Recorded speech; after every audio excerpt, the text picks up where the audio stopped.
I knew that there was indoctrination taking place on the college campus, but I didn't know it was so pervasive. Yesterday, I went back to Georgetown to talk with some students about the conflict. I was truly mystified with what they had to say. Let's watch it. Do you feel like Israel is the aggressor in this situation? If we talk a step back before the Hamas attack,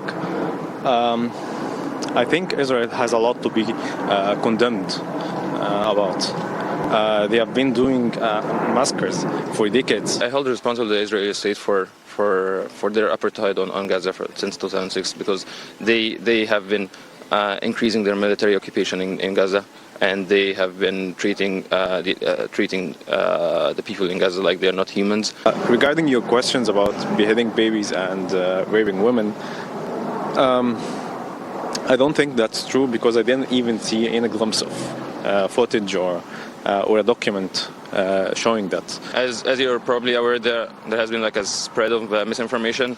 You feel like it's disinformation? Yeah, definitely. I haven't read enough about whether or not these images are true. I know that there are a lot of reports that these are false, and this is misinformation, this is disinformation. That the babies were beheaded. Yeah, and I've read that they're. Where are they getting that from, though? I'm not sure.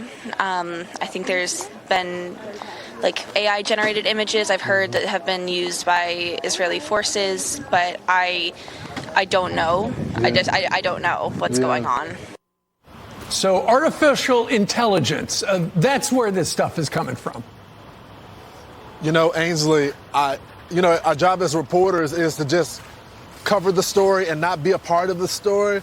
But I have to really keep my cool as I'm interviewing these young people. And I'm saying to myself, where do we go wrong? Is it the college professors feeding them this crap, letting them know that it's all about Hamas right now and not about the Israeli people? I mean, essentially, some of them said that Israel created this climate, and so they deserve what's happening to them right now. It's crazy. Well, Hamas is even sending out these pictures on the New York Post, the cover of the New York Post over the weekend. They have pictures holding the babies. I mean, they're sending out these videos. They just sent out a video of one of the hostages, of that young lady.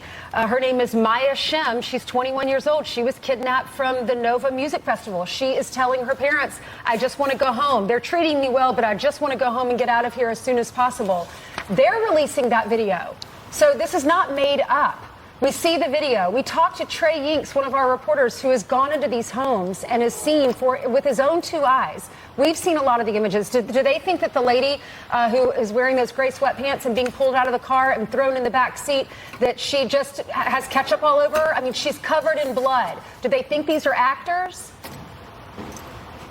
They feel like Hamas is being made to be the enemy here. When it's justified right now. Brian, they also, when I talk to these people, maybe they don't have a Brian Kilmeade or a parent at home to educate them about the Holocaust and everything, but they don't understand the history as well. There is a huge information gap on the college campuses with these young people, and they will say, I feel for the Israel people, but this. But it is always but Israel. They can't completely stand with Israel. The problem is that no one believes anything they see in the news anymore, number one. Number two, you have a situation to counter this is that they're wearing GoPros.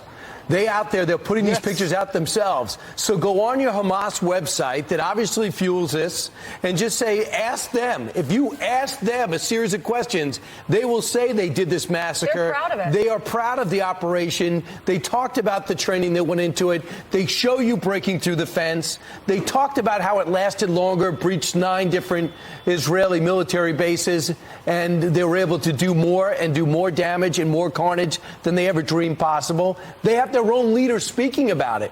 So these people are unconvincible, and it's sad because they're 18 to 21. This is the next generation. That's right, Brian. You hit it on the head. At large, our country is standing with Israel. Right. But if we don't wake up and take back the college campuses, and actually, I think some of these kids need to be deprogrammed okay, with the disinformation that they've been fed from these college campuses.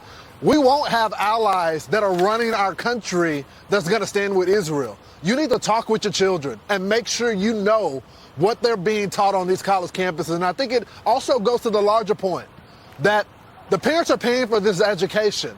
You can't fund this. They have professors on college campuses that are openly calling for jihad, proudly, and they're educating your kids. That should not happen in America. Yeah, Cornell has this professor, Russell Rickford, who came out and celebrated the attack. He says it's energizing. We know at the University of Pennsylvania, same thing. They would not condemn the attacks. On Columbia, this Joseph Mossad, 44,000 signatures to get him fired. But he talked about what a great day this is for Hamas. So these aren't just necessarily taking it from the internet. They're taking a lot of this stuff from their professors, and they're losing donations because of it. The Huntsman family said, I'm no longer giving money to the University of Pennsylvania because you won't condemn the attacks. Well, we know Harvard's losing some too, as well as Yale and Columbia.